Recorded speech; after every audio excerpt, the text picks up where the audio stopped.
Hello students, आज का हमारा महत्वपूर्ण क्वेश्चन है गॉस डाइवर्जेंस थ्योरम। ये इस यूनिट का मेजर क्वेश्चन है।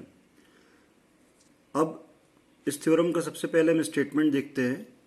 According to this theorem the volume integral of a divergence of vector field A over a volume V is equals to surface integral of that vector field over the surface S which encloses that volume V।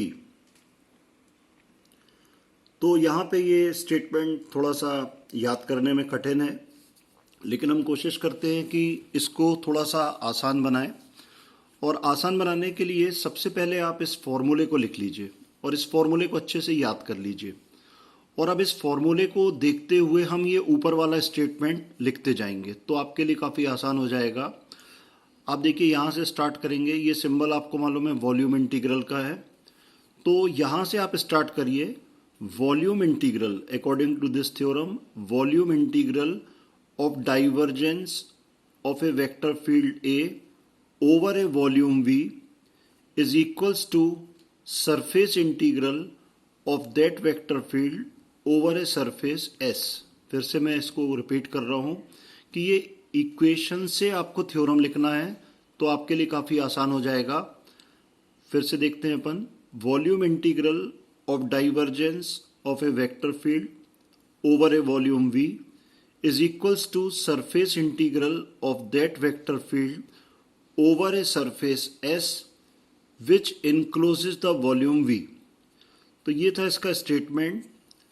अब ये जो statement है, अभी हम इसको समझेंगे कि ये थ्योरम क्यों बनाया गया और ये क्या आपको बता रहा है। तो सबसे पहली चीज़ तो देखिए, इस थ्योरम ने आपको एक फैसिलिटी दी है कि आप कहीं पे भी मैथमेटिकल ऑपरेशन में वॉल्यूम इंटीग्रल को सरफेस इंटीग्रल में बदल सकते हैं, या ठीक इसका वाइस वर्सा सरफेस इंटीग्रल को वॉल्यूम इंटीग्रल में कन्वर्ट कर सकते हैं। तो ये थ्योरम आपको एक फैसिलिटी देता है कि आप वॉल्यूम इंटीग्रल को सरफेस में कन्वर्ट कर सकते हैं, या ठीक इसका उल्टा सरफेस इंटीग्रल को वॉल्यूम में कन्वर्ट कर सकते हैं। दूसरी चीज, ये थ्योरम को अगर हम और आसान तरीके से देखें तो ये थ्योरम आपको बताता है कि मान लीजिए ये एक वॉल्यूम लिया आपने, ये इस तरीके से एक वॉल्यूम वी है, ये वॉल्यूम वी है, और इसको आपने एक सरफेस से कवर कर दिया, ये सरफेस एस है। तो ये थ्योरम तभी लगेगा जब वॉल्यूम वी सरफेस एस से इनक्लोज्ड है। अब आप ध्यान से देखिए, लेफ्ट हैंड का जो साइड है वो क्या बता रहा है। तो डाइवर्जेंस आप पहले पढ़ चुके हैं। डाइवर्जेंस का मतलब होता है surface integral per unit volume, और सरफेस इंटीग्रल आप जानते हैं कि फ्लक्स को कहते हैं। तो बेसिकली लेफ्ट हैंड साइड आपको ये टर्म बता रहा है कि फ्लक्स पर यूनिट वॉल्यूम, मतलब यूनिट वॉल्यूम से कितना फ्लक्स बाहर निकल रहा है। और उसमें अगर आप टोटल वॉल्यूम मल्टीप्लाई कर देंगे तो फिर ये पूरा टर्म आपको बता रहा है कि इस V वॉल्यूम से कितना फ्लक्स बाहर निकल रहा है। तो बेसिकली हम देखते हैं कि ये जो लेफ्ट हैंड का टर्म है, ये वॉल्यूम से निकलने वाले फ्लक्स को आपको समझा रहा है, बता रहा है। अब आइए right hand side. Right hand side ये सरफेस इंटीग्रल है। अगेन सरफेस इंटीग्रल भी फ्लक्स को बताता है। तो हम ध्यान से देखें कि ये जो दोनों टर्म है ये बेसिकली फ्लक्स को बता रहे हैं। अब इस थ्योरम को हम और आसानी से समझ सकते हैं कि अगर आपने किसी वॉल्यूम को एक सरफेस से कवर कर दिया है, इनक्लोज कर दिया है, तो आपसे कोई बोलेगा कि इस वॉल्यूम से कितना फ्लक्स निकल रहा है, तो आप बोलेंगे इस सरफेस से जितना निकल रहा है, क्योंकि सरफेस से ये ढका हुआ है। इसको और डेली लाइफ के एग्जाम्पल से आप ऐसा समझ सकते हैं कि मान लीजिए कोई एक वेसल है, ये इस तरीके से कोई वेसल है, कोई बर्तन है मान लीजिए कवर्ड, और इससे मान लीजिए स्टीम निकल रही है। तो अब मैं इस वेसल को एक सरफेस से मान लीजिए एक कपड़े से इस तरीके से ढक दूं। अब मैं आपसे पूछूंगा कि ये जो वेसल है इससे कितना स्टीम, कितनी भाप बाहर निकल रही है, तो आप बोलेंगे कि जितनी इस सरफेस से निकल रही। क्यों? क्योंकि ये सरफेस से ढक दिया है आपने। तो बात इतनी आसान है कि इस वॉल्यूम से जो फ्लक्स निकल रहा है उतना ही इस सरफेस से भी निकलेगा, क्योंकि इससे आपने कवर कर दिया है। तो अब आपको ये स्टेटमेंट थोड़ा सा आसान लगेगा। Volume integral of divergence of any vector field over a volume V is equals to surface integral of that vector over a surface S which encloses the volume V।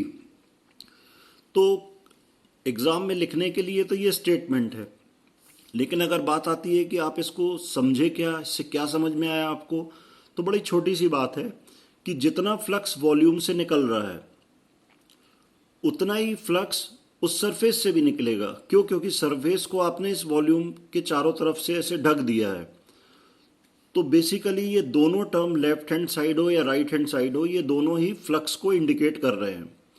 और इसलिए यहाँ पे लिखा हुआ है कि this theorem is used, first चीज तो ये है कि भाई ये थ्योरम क्यों यूज किया जाता है, to convert volume integral into surface integral and vice versa, उल्टा surface integral to volume integral.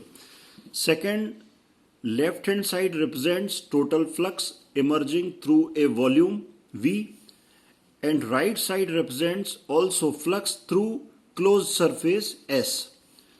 तो ये इस थ्योरम का स्टेटमेंट आपको सबसे पहले बहुत अच्छे से समझना है और इसकी प्रैक्टिस करना है कि आप इसको लिख पाएं। अब हम आते हैं कि इस थ्योरम का प्रूफ कैसे करेंगे। तो प्रूफ करने के लिए आप देखिए यहाँ पे एक वॉल्यूम है V जिसको हमने एक सरफेस S से कवर कर दिया है, और फिर इस वॉल्यूम के हमने छोटे छोटे वॉल्यूम इमेजिन किए कि सपोज ये ऐसे छोटे छोटे वॉल्यूम से मिलकर बना हुआ है, और ये वॉल्यूम है V1, V2, V3, V4 इस तरीके से, और इनको जो सरफेस ढका हुआ है वो होगा S1, S2, S3, S4, S5।